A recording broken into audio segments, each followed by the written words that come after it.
Bon matin, camarades. Le système de santé se porte très bien au Québec. De plus en plus, il est centralisé. De plus en plus, il est harmonisé au service de la population. Et de plus en plus, il devient de plus en plus bolche- bolchevikisé. Fait qu'on en parle ce matin. Il fallait en parler absolument avec Karim en toute liberté. On va avoir du fun.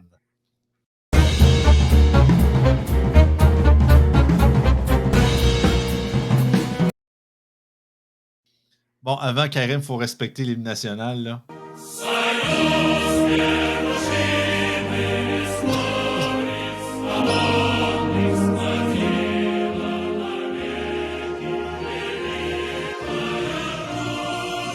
Ouais, vous rêvez pas, on vit encore en 2024 au Québec, puis de plus en plus, qu'est-ce qu'on ferait pas, Karim, au nom du bien commun? Hein? Mais, Ce bon vieux bien collectif, mais, essayer de. mais, Ah, mais tu vois, Joey, autant le communisme a amené, je veux dire, c'est dégueulasse le communisme, autant ça a amené entre peut-être là, quoi, 20, pas 20, là, 60 et 80 millions de morts au 20e siècle, autant l'hymne national de l'Union soviétique sur le plan esthétique est impeccable. ouais, ben, c'est pas mal la seule affaire qu'ils ont fait de bon. Hein? C'est c'est parce que à travers les goulags, à travers le système, le verrou social qui se doit d'être implanté quand tu veux amener une utopie sur ton peuple, c'est terrible, le communisme. Le socialisme, c'est dégueulasse. Le communisme, c'est terrible. Mais ils ont quand même un bon hymne national. Tu sais, on rend à Ouais, César ce qui appartient à César. ils savent bien faire de la vodka aussi. Ça, c'est, tu sais, comme il disait dans le film Le Seigneur de guerre, là, vodka, caviar, puis les novellistes suicidaires, là. Leur plus grande exportation après les armes. J'ai C'est, jamais goûté à de la vodka russe, à moins que la vodka qu'on achète de temps en temps, là, il y a quelque chose de russe là-dedans. J'ai jamais goûté, je sais pas si elle est bonne, ben là, je honnêtement. sais pas, depuis le début de la guerre en Ukraine, on s'entend qu'un peu comme Haroun Boisy n'était pas nouveau dans ses boycotts, on avait quasiment tout boycotté ce qui était russe, du Ouais, Borislav Stroganov aux œuvres de Stratovski. Là. Fait que on a passé au travers. ouais, Il reste à voir si les fameuses vodkas russes sont de retour à la SAQ. Mais pour revenir à nos moutons, c'est ça. Si vous savez toujours pas de quoi qu'on parle, ben on n'a pas le choix de revenir parce que ça a fait le tour. On peut pas ne pas en parler, là. C'est confirmé. Ben, on avait déjà parlé, on avait déjà supposé, parce qu'à l'époque, c'était le ballon que Christian Dubé avait envoyé dans la piscine à vagues, puis le monde, le monde a retapé dessus, sur le possiblement forcer les nouveaux médecins, les nouveaux étudiants en médecine qui graduent au Québec de travailler un certain nombre d'années dans le public. Il y en a qui disaient 5, il y en a qui disaient 10, il y en a qui disaient 15 ans. Là, on a su le véritable chiffre, ça va être 5 ans. Bien évidemment, le projet de loi, il n'est pas encore passé, même je te dis, ils sont encore en train de l'écrire. Puis ça ira pas avant l'année prochaine, donc en 2025, à leur retour à la mi-février, avant qu'ils commencent d'étudier ça puis qu'ils rajoutent des trucs. On a déjà entendu des partis d'opposition comme Québec solidaire sur le gîte de Vincent Marissal nous dire qu'on pourrait rajouter les infirmières praticiennes là-dedans, les ben oui, il forces. faut Ben en oui, rajouter, il faut en ben rajouter, il faut oui, en rajouter. la Et, boîte de Pandore est ouverte, et c'est là Karim. qu'on arrive à la bolchevisation du système de santé du Oui. Québec. Et à un moment donné, il faut... mais là, un peu plus Euh, longtemps, là. ben là, j'ose pas trop parce que j'ai déjà mis 13 secondes. Je vais pas me C'est faire une correct, poignée c'est de correct. On, copyright puis je on- fais on- on le démonétiser. remettra à la fin parce qu'il faut Ben dire oui. qu'esthétiquement parlant, c'est quand même très bon. Sauf que sur le plan rationnel, c'est dégueulasse. OK? Ah, La absolument pas. bolchevisation du système de santé. Et là, il faut le dire, il faut nommer un chat un chat. OK? Ça, c'est très important. Ici, personnellement, et pas juste personnellement, au nom du Parti conservateur du Québec, c'est rare que je fais ça, mais j'ai l'appui total du chef par rapport à ça et j'ai l'appui du parti. Ce projet de loi-là est dangereux. Absolument. Pourquoi il est dangereux? Et déclinons-le de multiples façons. La première façon de le décliner, clause dérogatoire. OK? C'est-à-dire, peu importe ce que vous pensez, que vous soyez en accord ou en désaccord sur le plan rationnel en ce qui a trait au projet de loi, Christian Dubé. Et là, je répète, c'est pas moi qui le dis, c'est Dominique Moret lui-même. Christian Dubé est brutal dans sa façon d'amener le projet de loi. Un homme brutal. Bon. Pourquoi? Il dit qu'on pourrait utiliser la clause dérogatoire. C'est quoi la clause dérogatoire? La clause dérogatoire, c'est une clause qui te permet de suspendre la Charte des droits et libertés lorsqu'il y a lorsqu'il y a un aspect, lorsqu'il y a une attaque, entre guillemets, grave et imminente sur la nation. Ben, à partir de ce moment-là, on peut la manipuler beaucoup. Hein? La loi 21, clause dérogatoire. La loi 96, on ne les répétera pas, là, les auditeurs les connaissent, puis sinon ils iront les lire, clause dérogatoire. Okay? Maintenant, on est rendu avec la loi, le projet de loi 83, obliger les jeunes médecins qui sortent des facultés à aller pratiquer au public pour un minimum de 5 ans. Clause dérogatoire. Mais là, il y a. Potentiel de clause dérogatoire, c'est-à-dire. Ouais, c'est ça. Je ne veux pas te couper dans ton élan, mais on en a parlé dans le podcast la semaine dernière, puis semblerait-il que ça pourrait ne pas marcher. Parce que je crois, puis je ne vais pas me tromper ici, je pense que c'est Frank qui avait vérifié ça. La clause dérogatoire, je pense qu'elle peut s'appliquer à partir du, je ne sais pas si c'est le chapitre ou la section 7 à 12 de la Constitution canadienne. Et semble-t-il que le droit de déplacement, parce qu'on parlait souvent justement que ces médecins-là pourraient décider de quitter pour une autre province canadienne, puis il y aurait des frais, il y aurait des pénalités, je veux dire des pénalités pénales. Vous comprenez ce que je veux dire? Là? C'est en gros des pénalités financières reliées à ça, même très, très chères, mais semble-t-il que, en tout cas pour le droit de déplacement dans d'autres provinces, ben, la clause dérogatoire ne peut pas s'appliquer. Écoutez, je ne suis pas Oui, un juriste. non, mais C'est de attendez, checker. attendez un petit peu, là. Ici, on parle pas du droit de déplacement. Ça, c'est autre chose, c'est un autre aspect. Mhm. Là, on parle d'obliger de travailler au public. C'est pas là, l'aspect de dire tu peux pas aller travailler dans une autre province, c'est un degré supérieur. OK? Ouais. C'est-à-dire, les tribunaux auraient à trancher. Théoriquement, là. C'est-à-dire, quand tu poses la clause dérogatoire, ça veut dire que les tribunaux n'ont pas un mot à dire. Maintenant, ultimement, les tribunaux peuvent se prononcer en disant est-ce que c'est raisonnable d'utiliser la clause dérogatoire pour ce principe-là?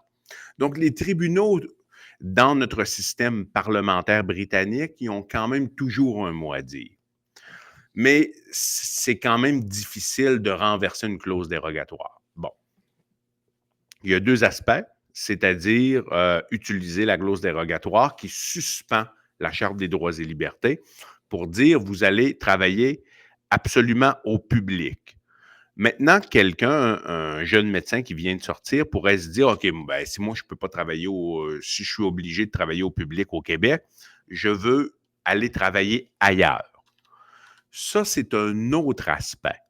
Et ce serait beaucoup plus compliqué parce que là, tu sais quoi, tu vas envoyer Interpol le chercher. Là, ça Ben, c'est devient. ça, c'est rendu coudonc. Là, tu Ouais. t'enfermes le monde, t'enfermes les gens dans ça, ça fait quasiment Non, là, ça devient un État beaucoup trop ça devient autoritaire. nord-coréen pas mal. T'as pas le droit de sortir quasiment. Exact. Ça devient très cubain, très nord-coréen. Donc, la seconde la portion de dire tu ne peux pas aller à l'étranger. Et je ne pense pas que le projet de loi 83 à l'heure actuelle inclut le fait que si tu vas à l'étranger, on va te poursuivre. Là. Non, c'est ça. Je ne C'est pense assez pas flou. qu'il l'inclut. Parce qu'on n'a pas la version finale. Là. Le projet de loi a à peine été Exact. annoncé. C'est un projet de loi, mais le projet de loi 83, ce qu'il parle à l'heure actuelle, c'est de dire, vous êtes des jeunes médecins, vous avez été formés, on a payé cher pour vous, donc on vous restreint au public. C'est ce qu'il dit. Bon, il n'a pas encore été adopté par contre. Quels sont les avantages et les inconvénients de faire ça? Quel pays fonctionne de cette façon-là? À ma connaissance, il y en a un, c'est l'Australie. la majorité des pays qui ont les meilleurs facteurs de performance ne fonctionnent pas sur ce principe-là. Non seulement ils épousent le principe d'un partenariat privé-public, mais ils autorisent les médecins, non seulement les finissants, mais tous les médecins, à travailler d'un côté et de l'autre, la branche publique et la branche privée. Et c'est pour ça que j'insiste toujours sur ce principe-là. C'est quoi le privé exactement? Parce que ce projet de loi-là, et dans mon débat là, avec Gaétan Barrette, il n'y a pas eu vraiment de réponse à ça, c'est-à-dire, c'est quoi vraiment le privé? Le privé, on dit c'est un médecin qui se désaffilie de la RAMQ. Cependant, dans ce projet de loi-là, disons qu'un médecin se désaffilie de la RAMQ et il travaille dans une clinique privée, purement privée, administrée par le privé, mais la carte d'assurance maladie est acceptée au sein de cet établissement-là, Ah ouais. en guise de partenariat privé-public. Est-ce que lui va être sanctionné à coût de 100 000 de 200 000 comme les amendes bolcheviques du projet de loi 83 prévoient? Non, mais tu vois, et c'est toujours cette question-là. OK, pour Gaétan Barrette, c'est clair, c'est-à-dire c'est un médecin qui se désaffilie de la RAMQ. Non, mais c'est pas si clair que ça. C'est-à-dire, si tu es désaffilié de la RAMQ et tu travailles au sein d'une clinique qui a une entente de partenariat privé-public et tu acceptes la carte d'assurance maladie. Donc là, tu es désaffilié de la RAMQ, mais tu acceptes une rémunération de l'État. Donc, c'est quoi ton statut dans le système exactement? Tu comprends? Le Ah ouais. système ne fait pas cette nuance-là. Ici, au Québec, il n'existe pas de libéralisation du réseau de la santé. Et au Canada non plus, en passant. Ouais, à cause de la loi canadienne sur la santé. Hein. Et, oui, exactement. Et également, et aussi, il y a des restrictions au Québec parce que la loi canadienne sur la santé pourrait te permettre d'avoir des assureurs privés s'ils paient la totalité et toi, tu n'as rien à payer.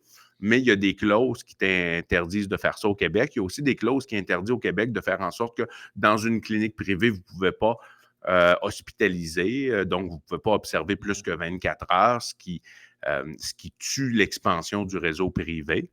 Mais l'avenir, c'est beaucoup, lorsqu'on regarde à l'échelle planétaire, c'est un partenariat privé-public, c'est-à-dire séparer le payeur de soins et le fournisseur de soins.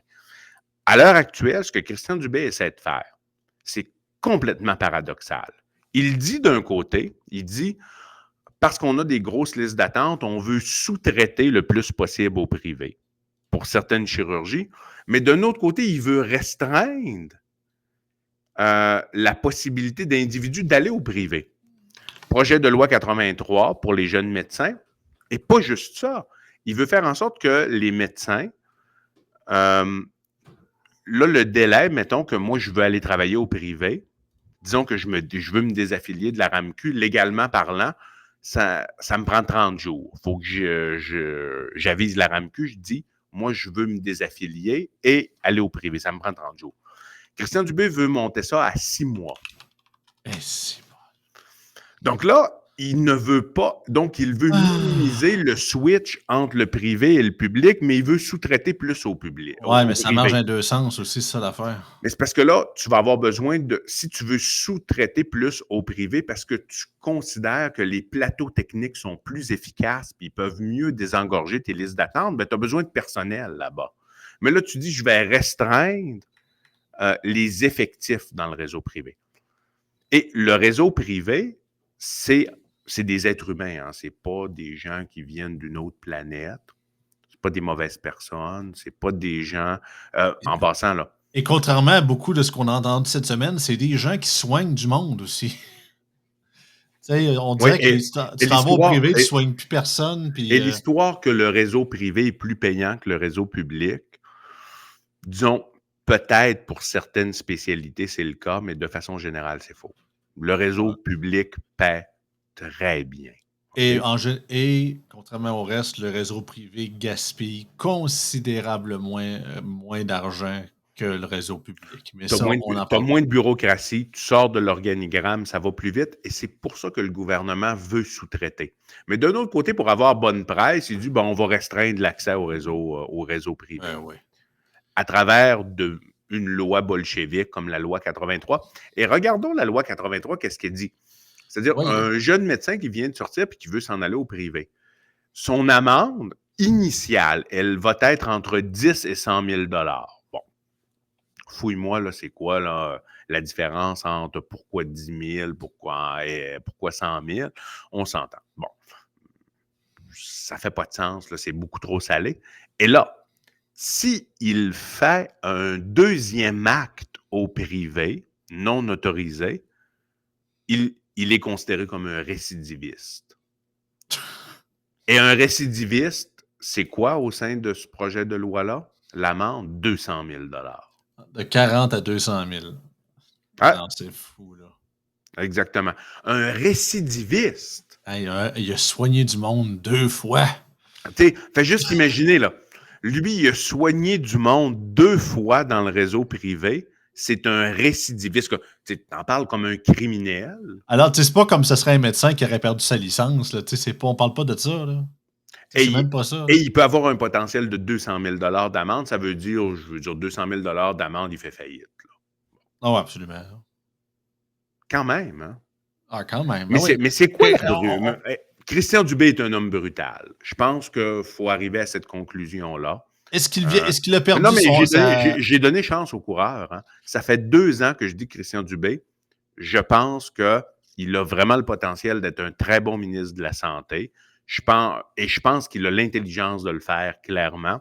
Qu'est-ce qui est arrivé à travers le processus? Je ne le sais pas. Mais le projet de loi 83, c'est brutal. Fait que c'est officiel, il a perdu son siège dans ton fan club Clairement. personnel. Non, clairement, regarde là.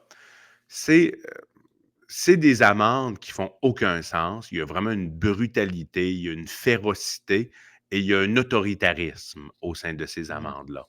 Et lorsque tu dis il va récidiver, tu sais, un récidiviste, c'est-à-dire c'est un criminel. Bien, quelqu'un qui soigne des gens au privé, excusez-moi, c'est pas un criminel. Et en passant, je ne suis pas dans le réseau privé. Je suis dans le réseau public. Donc, je ne défends pas ma paroisse, entre guillemets, mais ça ne fait aucun sens ce qui arrive là. Et ça n'améliorera pas le système de santé. Quel modèle au monde est basé sur ce que Christian Dubé propose à l'heure actuelle? Les Moi, je vous dis, modèles de marde. il n'y en a aucun. Que M. Dubé nous amène les modèles internationaux qui sont basés sur sa prémisse, la réponse, il n'y en a pas, à ma connaissance. Les modèles qui sont les plus performants libéralisent le réseau. Vous avez le droit de pratiquer autant pour les infirmières que les médecins, au privé ou au public. Et l'État demeure, dans plusieurs cas, le payeur majoritaire. Et même lorsqu'il n'y a pas d'assureur de l'État, comme en Suisse, vous avez des assureurs privés qui se compétitionnent et en guise de justice sociale, l'État, en fonction de vos revenus, vous bonifie ou vous donne soit des crédits d'impôt, soit subventionne une partie de votre assurance pour faire en sorte que tout le monde soit assuré. Ça, c'est très clair. Lorsqu'on regarde les effectifs, il n'y a pas suffisamment d'effectifs au Québec en fonction du vieillissement de la population. Oui, on en a parlé souvent. Là. Exactement. Ça prend plus d'effectifs. Maintenant, le Québec est parmi le top 10, sinon le top 5, dépendamment des rankings, pour dépenser le plus d'argent par habitant par année en fonction de son PIB. Donc, PIB par habitant par année, le Québec est entre top 5 et top 10 sur la planète en termes de dépenses. Donc, le système, en fonction de notre richesse, il est très bien financé. Ça, c'est une réalité. C'est pas vrai qu'il n'est pas bien financé, il est très bien financé. Maintenant, si vous voulez couper, comme Christian Dubé veut couper 1,5 milliard dans le réseau de la santé, Mais je suis désolé, c'est pas en soins aux patients qu'il faut qu'il le fasse, puis couper en télémédecine, puis ces genres de choses-là. Il faut qu'il coupe dans la bureaucratie. Mais c'est difficile de couper dans la bureaucratie parce que la bureaucratie est toute syndiquée. Parce que là, vous allez avoir là, des chaînes dans les rues, puis des ponts bloqués, puis toutes sortes d'affaires comme ça. Donc, c'est très difficile de le faire. Ben, c'est d'avoir la canisse à courage, hein. C'est savoir tu sais, c'est plate à dire, mais c'est pas avoir peur des piqûres puis kicker dans le nez à guêpe, là. Tu sais, Moi, je pose la question à Christian Dubé. Combien de fonctionnaires en santé on a ici au Québec versus combien ils en ont en Allemagne, versus combien ils en ont aux Pays-Bas, versus combien ils en ont en Suède? La réponse va être brutale. par habitant ou par chiffron, là? Non, par habitant, Ouais, naturellement. c'est ça. Toujours Parce par que habitant. non, je pense qu'on ferait ça. L'organigramme est beaucoup plus mince, puis on en avait parlé, on avait fait une chronique là-dessus, là, avec une étude. Écoute, ce projet de loi-là, c'est un coup d'épée dans l'eau. Et qu'est-ce qu'il va faire? Il va détériorer le réseau de la Ah, santé. puis ça va créer un précédent de mongol. Je les vois tellement venir, les commentateurs à 2 scènes, Et que dans que dans que si on dans en demeure juste par rapport au réseau de la santé, puis là, on va en venir à ce que tu veux dire par rapport aux autres secteurs, mmh. qu'est-ce qu'il va faire? Tu vas obliger les jeunes médecins, OK, 5 ans, et là, tu as comme dans ta mentalité, tu vas te dire, OK, je suis restreint de faire quelque chose, j'ai pas le droit de le faire, j'ai pas le droit de le faire. Tu risques d'avoir un effet d'enchaînement qui va faire en sorte qu'après le 50, on a beaucoup plus qui vont aller au privé. Ouais. Et comme tu es dans un système de rationnement, ce qui fait en sorte que les postes sont limités au Québec, là. Je Oui. veux dire, tu peux pas.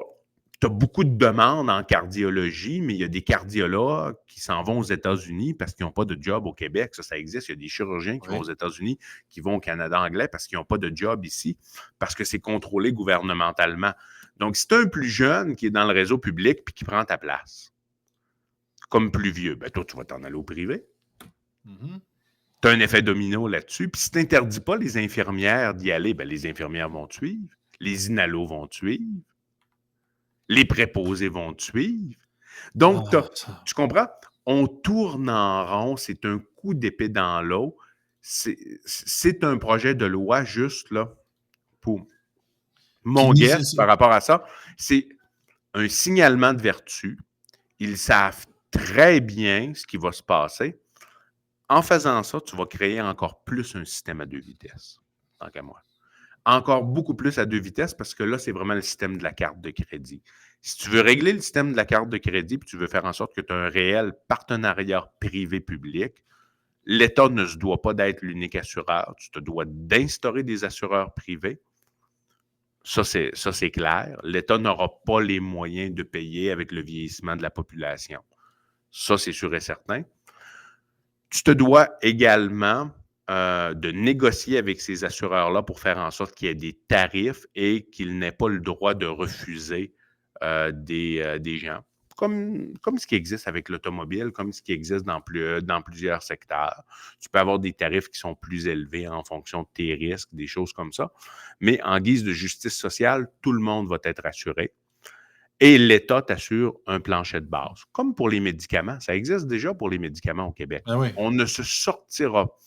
Le Québec ne peut pas avoir un payeur unique à long terme. C'est impossible. C'est possible, mais là, tu vas te ramasser dans un système de rationnement total. Rappelons qu'on est très bon pour les urgences, par contre. C'est-à-dire, vous faites un infarctus du myocarde, vous vomissez du sang, vous êtes en choc, en trauma, vous allez être très bien soigné. Le problème, c'est les interventions électives, c'est-à-dire vous souffrez, mais ce n'est pas une urgence immédiate, donc vous attendez beaucoup. Ça, c'est le grand problème. Et la majorité, pas la majorité, mais plusieurs pays européens nous montrent la bonne voie à suivre. On fait juste refuser de l'entendre. Et l'État, ici, peut tout à fait demeurer un payeur majoritaire, mais exploiter les plateaux techniques du privé. Libéraliser le réseau. Infirmières, ils ont déjà le droit d'aller où est-ce qu'ils veulent. Médecins, privés, publics. et on sous-traite au privé les interventions de mineurs à modérés avec des plateaux techniques plus efficaces. C'est ça l'avenir, tant qu'à moi.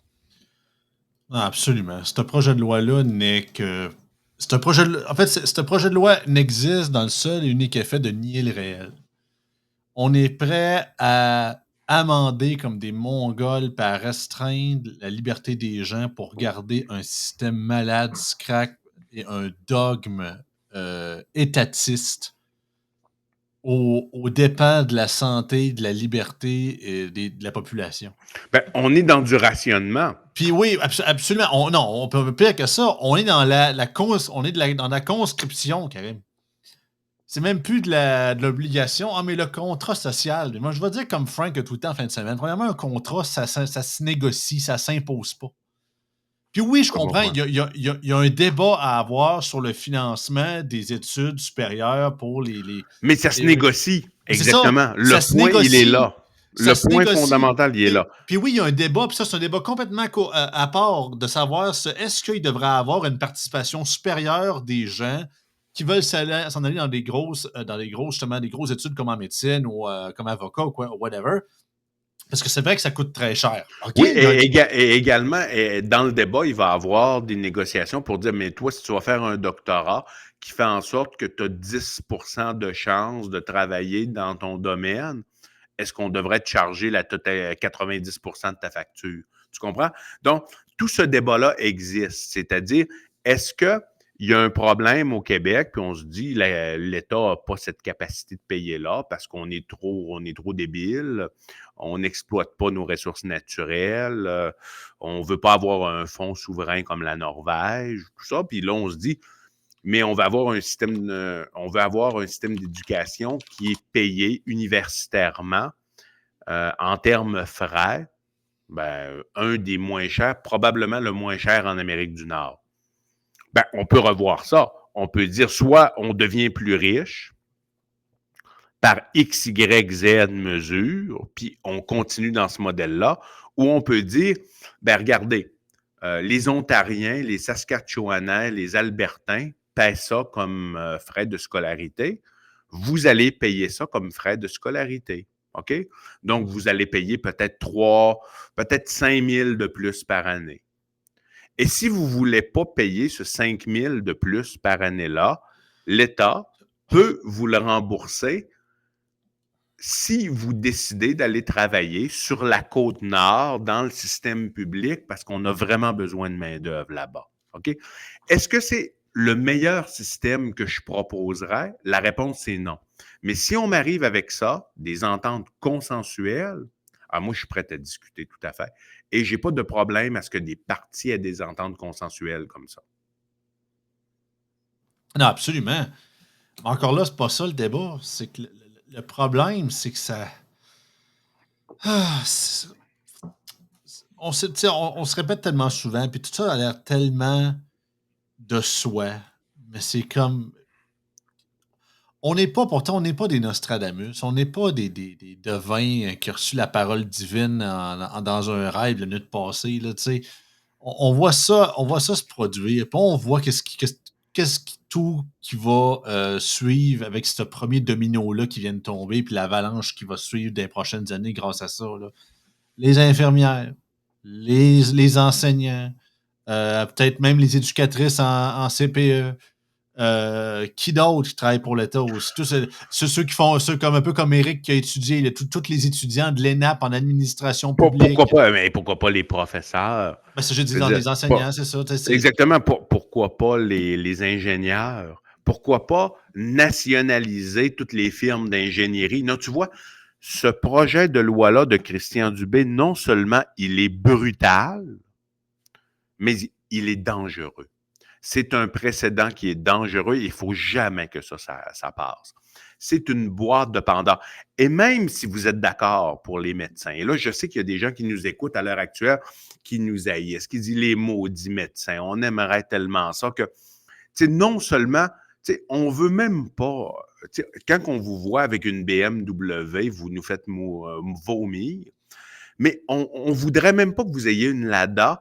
On aimerait ça que vous rampiez à genoux sur l'asphalte pour aller faire votre chiffre de nuit à l'urgence. Là. Mais pire, c'est que ça. Mais je sais qu'il y a des gens qui pensent ça, OK? Mais même si vous pensez ça, puis vous nous détestez à ce point-là, pensez, éliminez les médecins, OK? Vous nous haïssez, c'est correct, on est juste une bande de salauds, là, puis on devrait ramper à genoux sur l'asphalte pour aller travailler. Je vous comprends, c'est ça que vous voulez. Ça n'arrivera pas, mais bon, vous voulez ça. Le peuple veut ça. Bon, parfait. OK. Maintenant, ce projet de loi-là ouvre une boîte de Pandore. Les professeurs, vous les aimez. Les infirmières, vous les aimez. Les préposés, vous les aimez. Les ingénieurs, vous les aimez pas trop, mais vous les haïssez pas non plus. T'sais. Donc, mettez les médecins en dehors de ça. Ce projet de loi-là va faire en sorte que beaucoup de gens que vous aimez et que vous appréciez, vous haïssez les médecins, c'est correct, on est en dehors de ça, OK? Mais ça va faire en sorte qu'il va s'étendre à d'autres professions que vous aimez. Voulez-vous vraiment voir les infirmières bolchevisées comme ça? Voulez-vous vraiment voir les professeurs? Tu sais, un professeur qui, lui, est dans du privé conventionné, puis il fait une bonne job, puis là, vos enfants sont à cette école-là, puis vous êtes satisfait. Voulez-vous vraiment que cet individu-là soit empêché d'aller travailler dans le privé, qui est conventionné en réalité? Le système d'éducation, il n'est pas si mauvais que ça au Québec. Hein? C'est quand même un assez Non, bon c'est pas le système. pire, c'est ça l'affaire. Exactement. Mais ça s'est Et amélioré, dont d'ailleurs par les instaurations du semi-privé ou du privé, justement, absolument. majoritairement au sein pas uniquement, mais des programmes sport-études, d'ailleurs.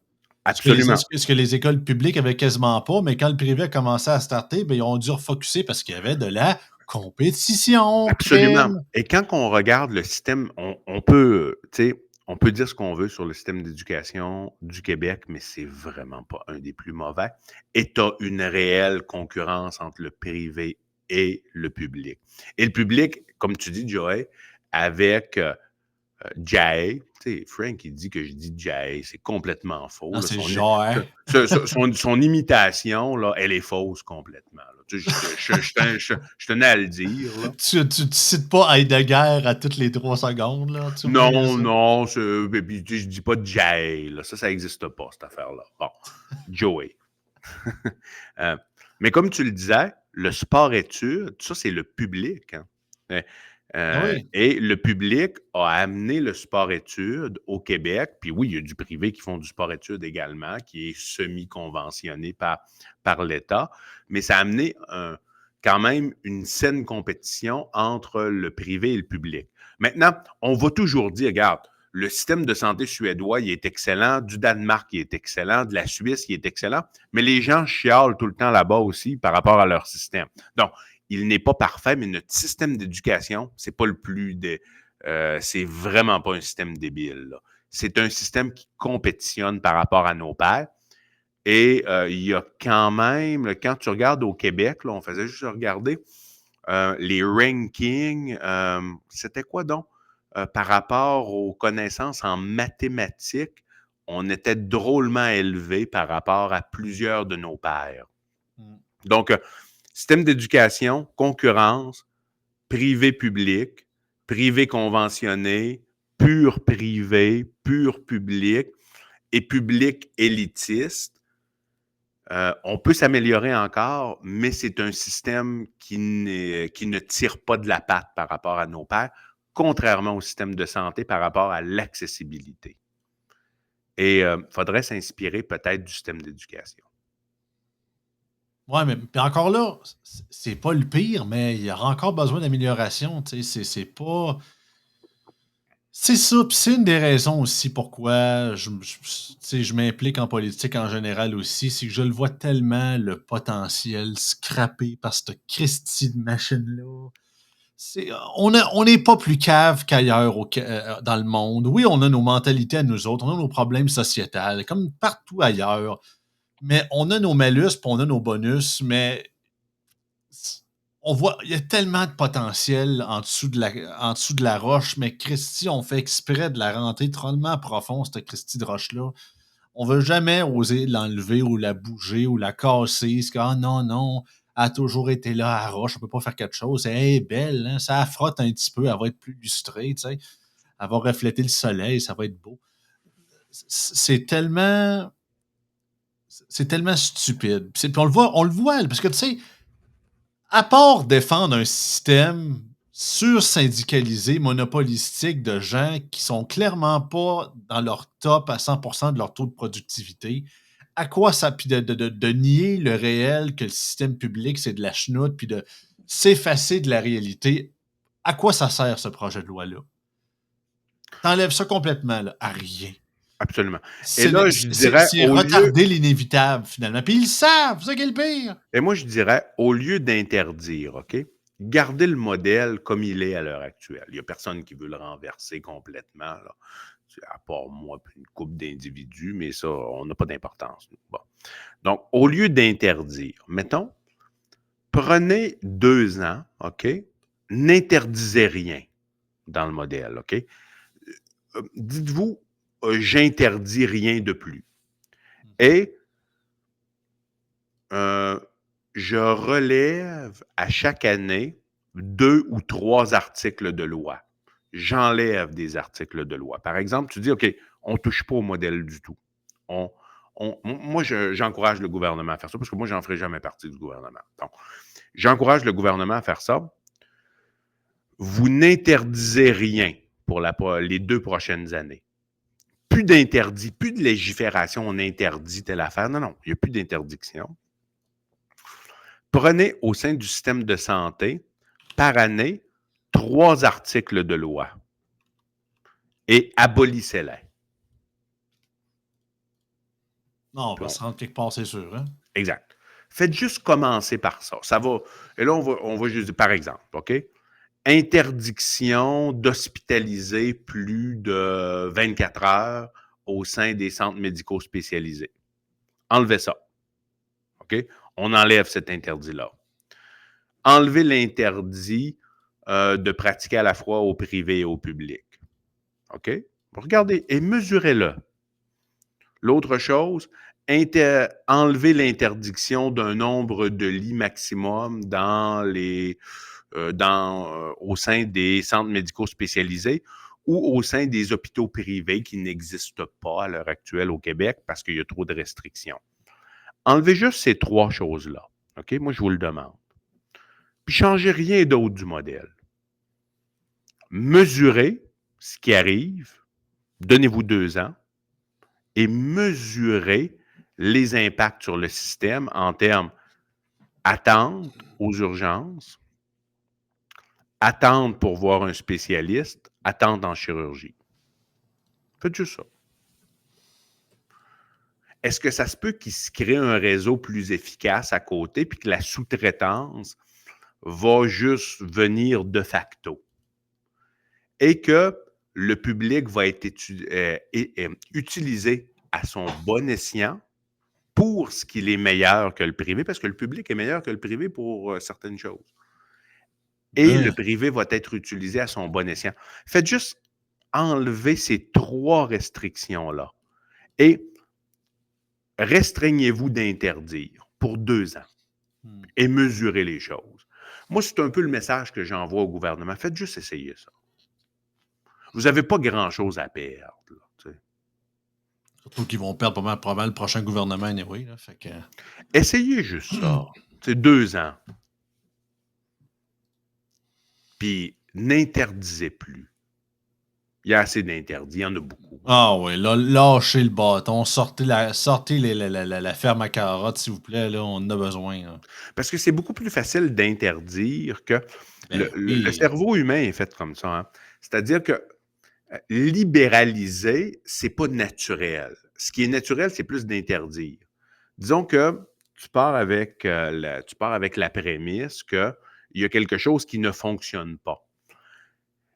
C'est beaucoup plus facile intellectuellement de dire « je vais empêcher cet acte-là » de façon autoritaire si tu as le pouvoir de le faire.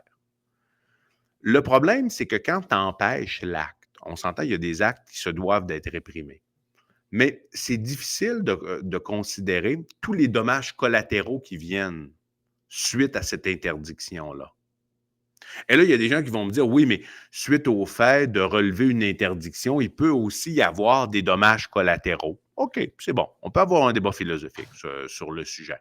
Il y a des choses qui se doivent d'être interdites, il y a des choses qui se doivent d'être libéralisées.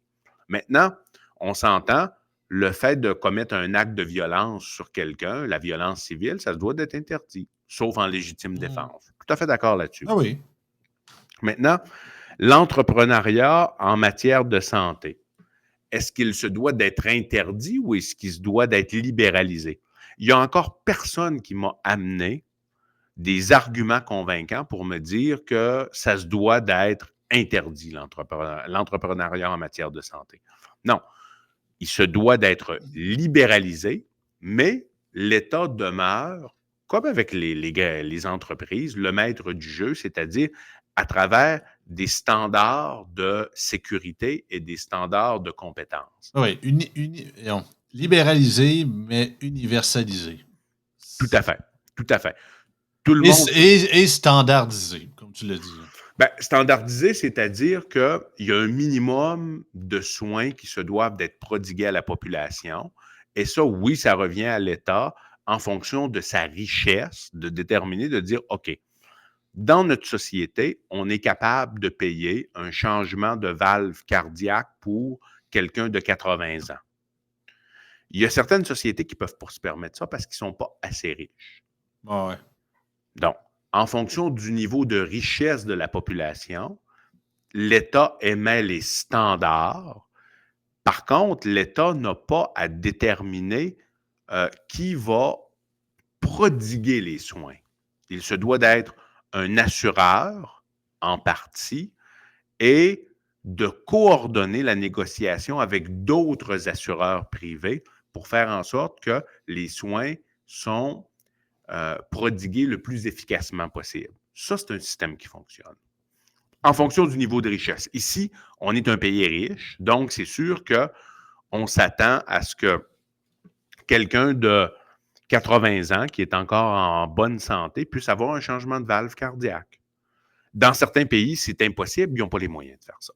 Ils sont juste pour soigner le jeune de 25 ans qui a un trauma de la route. Bon.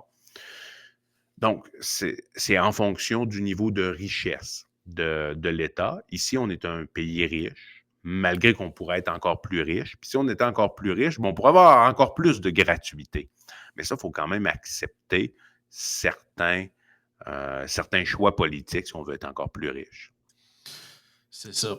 Et ne pas créer une société qui ne sert uniquement à fournir les salaires et les fonds de pension à prestations déterminées d'une certaine classe de citoyens qui, en autre bout de ligne, ne rendent de moins en moins de services à la population et que le moyen de créer de la richesse désormais est d'augmenter, de surtaxer, de trouver 36 millions de manières de taxer encore davantage une classe moyenne qui devient de plus en plus disparate et qui risque d'être concrètement décalissée d'ici peut-être les 40 prochaines années. Mais regarde, c'est juste moi qui parle, je ne suis pas Le économiste. système ne peut pas suivre la tendance d'augmentation. C'est-à-dire, le gouvernement de la CAQ, à l'heure actuelle, ils sont en panique, et je comprends pourquoi ils sont en panique, c'est qu'ils voient clairement qu'ils ont un déficit de 11 milliards qui est probablement sous-estimé.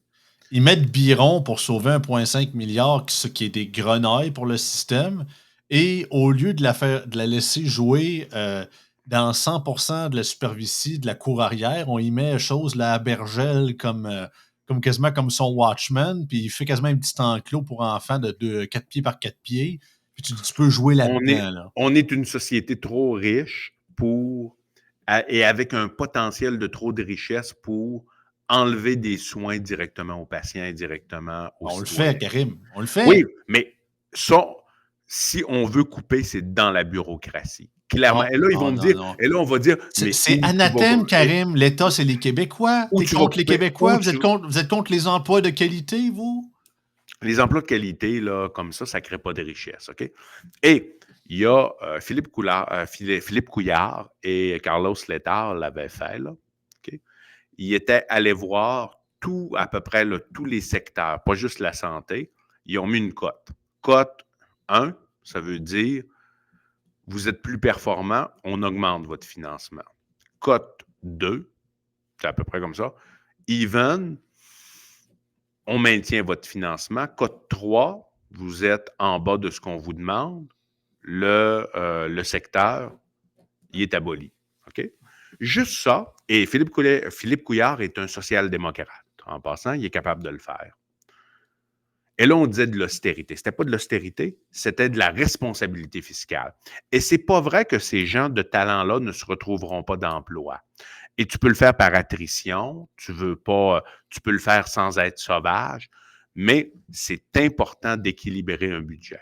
Tu te dois d'équilibrer un budget. Et moi, je peux accepter qu'il y ait un budget qui ne soit pas équilibré pendant 2-3 ans parce qu'il y a un très grand projet à retombée économique ou qui est indispensable. Exemple, je ne dis pas que je suis d'accord avec ça puis que le PCQ s'en va là-dessus, mais mettons qu'on on exploite nos ressources naturelles, notre uranium, notre gaz naturel, on a certains surplus, et là, on veut s'en aller dans un projet de plus grande envergure, par exemple d'un TGV entre Montréal, Québec, Manhattan, Toronto, avec des accords avec les États-Unis. Projet d'envergure, je ne dis pas que je suis d'accord avec ça complètement, mais je pourrais le comprendre, tu sais, d'être endetté pour une couple d'années par rapport à ça. Oui, Mais mais de si on, a, façon... si on a les moyens que ça se remplisse vite, il n'y a pas de trouble. Là. Exactement, mais ça prend Euh, des bons modèles économétriques ben oui, pour démontrer qu'il y a un potentiel économique à ce projet-là ou qu'il est absolument nécessaire. que le risque en vaut à peine, finalement. Tout à fait. Exactement. Maintenant, tu sais, sur le plan de la santé, pourquoi pas faire venir de l'argent d'ailleurs un peu? Quand tu libéralises un Non, réseau, non, la non, beauté. pas les méchants anglais, là. Non, mais c'est parce que la beauté, quand tu libéralises un réseau, qu'est-ce qui arrive? Il y a des gens de l'étranger qui arrivent et qui vont construire des hôpitaux avec des projets clés en main, comme Cleveland Clinic, par exemple. La libéralisation d'un réseau de santé, tu sais, en Allemagne, l'État est le payeur majoritaire, mais à peu près 75% des hôpitaux sont opérés par le privé. Ça, c'est intéressant là, comme modèle. Mais on ne veut pas regarder encore ces modèles-là. Mais on s'en vient. Je pense que la fenêtre, et moi, je suis quand même confiant parce que la fenêtre bouge de plus en plus. Ben, elle On le sent. bouge, mais le problème, c'est qu'à toutes les fois, ça va encore nous sauter d'en face. Puis regarde, je vais le dire, puis je pense que je l'ai déjà dit par le passé, puis je vais le répéter, puis regarde, il y a un article que je vais présenter qui nous le prouve, là. De plus en plus, plus on attend, même si on va finir par s'en rendre compte, on pourrait le faire là, si bol. Mais le problème, je vais le dire clairement, puis ça va être prouvé, Christian Dubé, puis le système, la machine, le modèle, tout ça comme vous voulez, a du sang sur les mains. Littéralement, on a des gens qui meurent en attendant, regarde, article de cette semaine, des patients décèdent faute de ressources selon l'Association cardiovasculaire et thoracique. Depuis 15 mois, entre 67 et 79 patients sont décédés en attente d'une chirurgie cardiaque en raison du manque de perfusionnistes pour procéder à une opération, affirment les médecins spécialistes. On dit souvent une personne de décédée, c'est une personne de trop.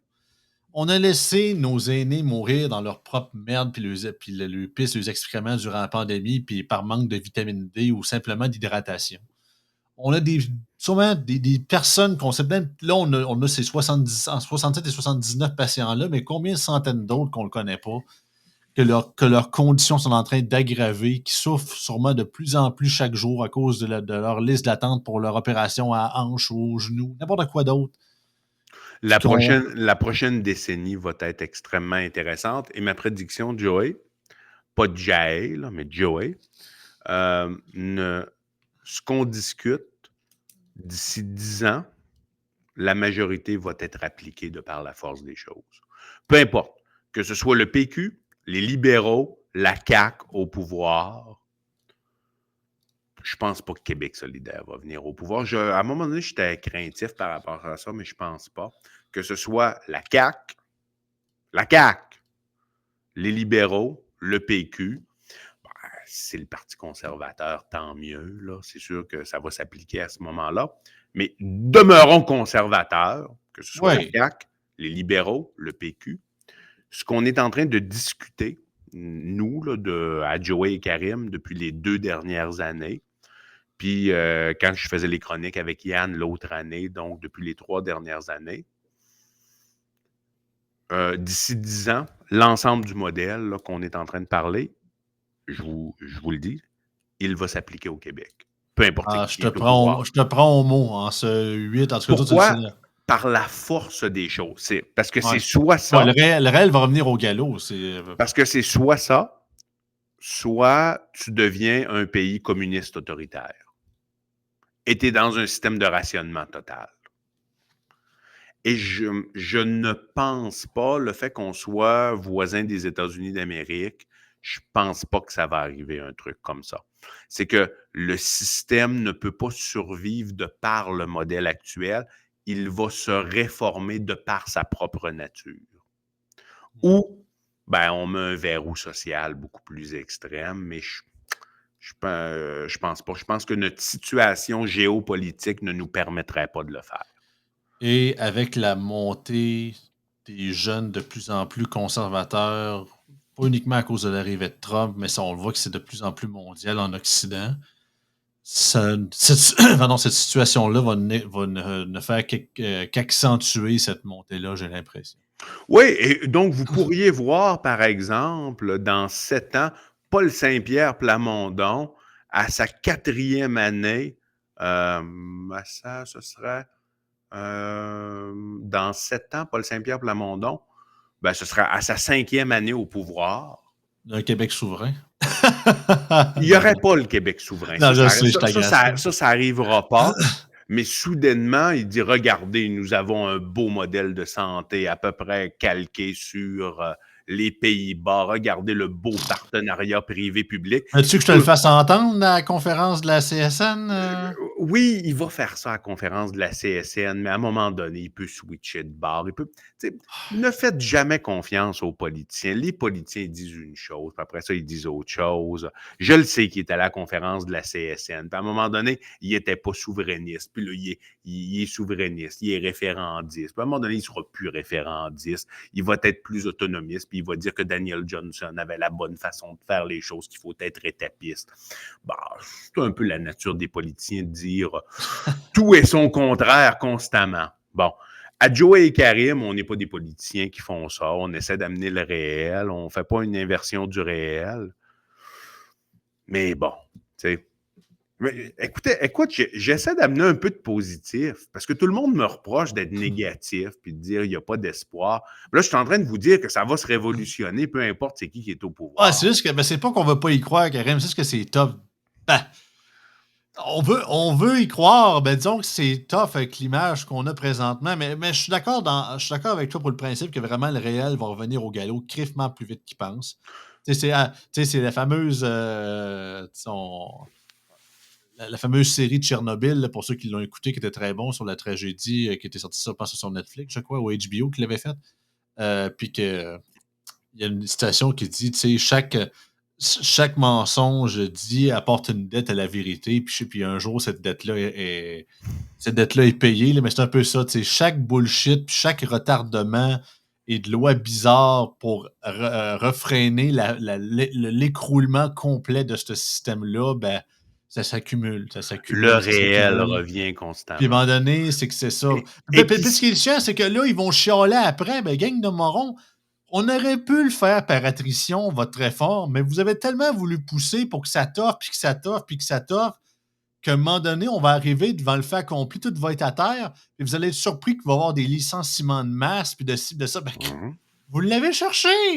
On aurait une période de 15 ans qu'on aurait pu faire ça plus doucement, mais vous avez voulu continuer dans votre déni. Qu'est-ce que vous voulez que je vous dise? C'est pas dans la... Il y a certains peuples qui sont capables de le faire de façon douce. Et là, ne me dites pas que je fais une hiérarchie à travers les peuples. Les peuples sont tous égaux, OK? Je vous le dis tout de suite. Ah ouais. Ça? Bon, il y a quand même certains peuples qui sont capables de faire les choses plus doucement. Quand on parle... Puis pourquoi je m'inspire du modèle suédois, du modèle norvégien, du modèle des Pays-Bas, du modèle de l'Allemagne? Ne me dites pas que l'Allemagne a erré à une certaine époque. Je suis bien au courant de ça. Ouais, on s'entend là-dessus. Là, on parle des systèmes de santé. Ils ont vu venir le vieillissement de la population. Ces peuples-là avaient, historiquement parlant, ils avaient des modèles qui étaient quand même très centralisés, puis il y avait des modèles qui étaient très publics et contrôlés par l'État. Ça, c'est une réalité. Cependant, ils ont eu une vision qui disait « Ouais, attends un peu, là. Il va y avoir un vieillissement de la population. On ne fait pas beaucoup d'enfants. Et comment le payeur de taxes qui va devenir de moins en moins important en termes nombre va être capable de financer le système de santé. Donc, on a besoin d'un système de santé qui est plus efficace, plus efficient, et de là leur réforme. Donc, ils ont été plus visionnaires plus rapidement que nous. Ça ne veut pas dire qu'on n'est pas capable de l'être, mais on est un peu en retard. Ah, je souhaite, sérieusement. Je ne dis pas qu'il y a une hiérarchie entre les peuples, bien sûr que non, ça n'existe pas. Non, absolument pas, là. Mais, garde, je vais finir sur une note positive. Est-ce que ce projet de loi est le début de la fin? Si c'est le cas, ben c'est une Christie de bonne nouvelle. Tu sais, on parle ça souvent, là, tu sais, mais t'es un accélérationniste, là, en disant ça. Tu veux pas y aller de façon douce, tu veux que ce soit quelque chose qui amène au cataclysme. Mais t'as le droit. C'est ta liberté. Ben, oui, puis aussi le fait qu'à un moment donné, faut que ça arrête un jour, là. Tu sais, c'est même plus une question que je suis en mode sanglant puis je veux tout sacrer à terre. C'est crime. Après tout ce qu'ils ont fait, qu'on fasse des petites mini-réformettes par après, c'est quasiment honteux à tous ceux qu'on a laissés par en arrière par avant. Là, mais tu sais, ce projet, mais je suis tout à fait d'accord avec toi, Joey, c'est-à-dire, Joey, ce projet de loi-là, projet de loi 83, c'est bolchevique. Bon, OK? Parce qu'il peut amener un effet domino sur beaucoup d'autres secteurs. Oubliez les médecins, là. Nous autres, on est de côté, là, on est des indésirables, mais il peut amener un effet domino sur beaucoup d'autres gens plus respectables que nous. OK? Je suis sarcastique en passant, là, ironique en disant ça. Je tiens à le mentionner parce que des fois, il y a des gens qui ne comprennent pas le deuxième degré. Donc, ce projet de loi 83, il est dangereux. Il est vraiment dangereux. L'État s'immisce beaucoup trop dans nos vies, s'immisce beaucoup trop dans la liberté professionnelle, dans la liberté de pratique et dans la liberté individuelle. Ça, c'est un danger. Et c'est pour ça que habituellement, je suis assez doux là, quand on se parle ensemble. J'amène beaucoup de nuances, puis je dis non, Christian Dubé, il est bon, François Legault, il est bon, tout ça, parce qu'ils ont des bons aspects également. Ici, ce projet de loi-là, il est inacceptable. Indépendamment de ce qu'on pense des médecins, de ce qu'on pense de la pratique médicale, on n'est pas parfait, il faut s'améliorer. Est-ce qu'on doit en donner plus? Probablement, OK? J'ai pas de problème à le dire. Je dirais plus possiblement que probablement, parce que probablement, c'est plus compliqué. Mais moi, si j'ai à en donner un peu plus, on me dit, ben, c'est correct, je peux en donner un peu plus. Mais c'est dangereux, ce projet de loi-là. Et il faut qu'il soit dénoncé, non seulement de la communauté médicale, mais pas juste de la communauté médicale, de l'ensemble de la population. Parce que si vous l'acceptez pour les médecins, dites-vous toujours que l'arme peut se retourner contre vous. Ah oui, c'est le début de... Vous avez, la boîte de Pandore est ouverte, ça passe, mesdames et messieurs. Là. Ne laissez pas l'État entrer dans vos vies de façon aussi importante que ça. Vous avez n'importe quel job qui prend des années d'université à faire, là. Et même, je dirais, cégep, parce qu'ils vont demander, ils vont se rendre jusque-là, là. Ils vont se rendre jusqu'à la maternelle. Ben ils vont, they will come for you, comme dirait l'autre. Ils vont venir à vous autres à un moment donné. Ça va être votre tour un jour. Vous riez de nous autres. Ben, pensez-vous vraiment qu'il y a 10 ans, si on vous aurait dit que le gouvernement va forcer les nouveaux médecins à travailler dans le public parce que le système est tellement rendu à chier, vous nous aurez cru? Peut-être pas, mais on est rendu là. Ça ne doit pas devenir normal. Absolument pas. Puis c'est ça. Dites-vous que c'est pas. Tu sais, souvent, n'importe quelle affaire ou n'importe quel projet ou règle ou quoi que ce soit, puis le monde dit voyons, pourquoi tu capotes à ce point-là? C'est juste trois petits points, trois petits points. Ouais, mais justement, parce que je veux pas qu'on se Exact. rende là. Exact. Et je Et veux pas qu'on soit à un pas du fucking fossé, que là, se dit, faut arrêter, stop. Non, je vais être au moins 1 kilomètre avant d'atteindre le ravin. Là. tout à fait. Et il faut bien le mentionner, hein, les gens pensent que je suis un fervent défenseur du réseau privé parce que je travaille au privé. Je travaille zéro au privé. Non. Je travaille 100% dans le public. Là. Je dénigre aucunement le réseau public. Je suis 100% dans le public, mais je suis capable de voir le potentiel du réseau privé et comment il peut nous aider au réseau public. Ça, c'est très important que les gens le sachent. Là. Je ne suis pas là pour plaider pour ma cause parce que moi, je suis au privé. Je ne suis même pas au privé. Non, c'est absolument. Une dernière petite question pour toi, Karim, avant qu'on se Oui. laisse. Il va y avoir des études de projet. Ça va être débattu, ce projet de loi-là, à la suite du retour parlementaire. S'il y a une possibilité de faire des. Voyons, je cherche le terme officiel, là, des déclarations citoyennes ou du moins des. Il y a un mot pour ça. Là, Un mémoire? un mémoire, c'est ça. Ben, je vais envoyer un mémoire personnellement. C'est ça. S'il y aurait possibilité pour toi d'aller en commission parlementaire et de présenter ton mémoire, Non, ça, écoute, là. Et là, il faut le dire aux auditeurs, c'est zéro stagé, ce que Joey me dit en ce moment. On s'en est pas parlé Non, je suis du curieux tout de avant. l'entendre, c'est ça. Non, non seulement mais je vais écrire un mémoire là-dessus et je vais demander d'être entendu en commission parlementaire. Ah ouais, il faut, là. Excuse-moi, mais avec l'unanimisme, c'est sûr. Tout ce qu'ils vont débattre, je peux vous le parier déjà en partant, on n'est même pas en 2025 encore, c'est comment le mettre à d'autres professions que juste les médecins. Augmenter plus que 5 ans. Puis rajouter des petits flaflans sur le racisme systémique puis des conneries du genre comme ils ont fait avec le projet de loi 32. Là, ou du moins, qu'ils ont essayé de faire, puis ça a pseudo-marché. Fait qu'il y a aucun parti qui va vouloir dire peut-être c'est trop saucé. Hein? Non. Ils vont tous arriver avec leur bâche de sauce à spaghetti, puis ils vont tous vouloir mettre leur propre sauce un petit peu là-dedans. Moi, je peux vous garantir, puis ça c'est clair, je le dis aux auditeurs de Joey et Karim sur les ondes de Yann et Frank, je vais écrire un mémoire et je vais demander d'être entendu en commission parlementaire. Yes. Puis si jamais t'es entendu, c'est sûr que je vais retrouver le feed vidéo, puis je vais sortir ça pour le bénéfice des auditeurs pour que ça soit publié sur notre chaîne, bien évidemment. Ça, c'est sûr et certain. Thank you, Karim. Écoute, on se reparle la semaine prochaine. En fait, ça va être notre dernière de la saison, de 2024, la semaine prochaine. Mais tu veux que je fasse quoi la semaine prochaine? Tu veux que on entre-tu dans le gros géopolitique puis on parle du renversement du gouvernement Assad ou en Syrie? Ce que j'aimerais beaucoup là, parler, tu sais que j'aime beaucoup la géopolitique où tu vas restreindre mes libertés puis tu vas me demander de faire quelque chose, un genre de jingle de Noël. J'avais pensé c'est toi qui le boss, là. T'sais. Un peu comme l'année passée, vu que c'est notre dernière avant le temps des fêtes. Autant je ne voulais pas nécessairement faire, tu sais, t'inquiète pas, on ne te demandera pas de faire ta recette de lait de poule ou de conneries de trucs du genre, là.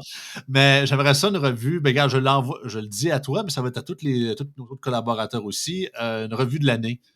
Ça peut être sur n'importe quoi.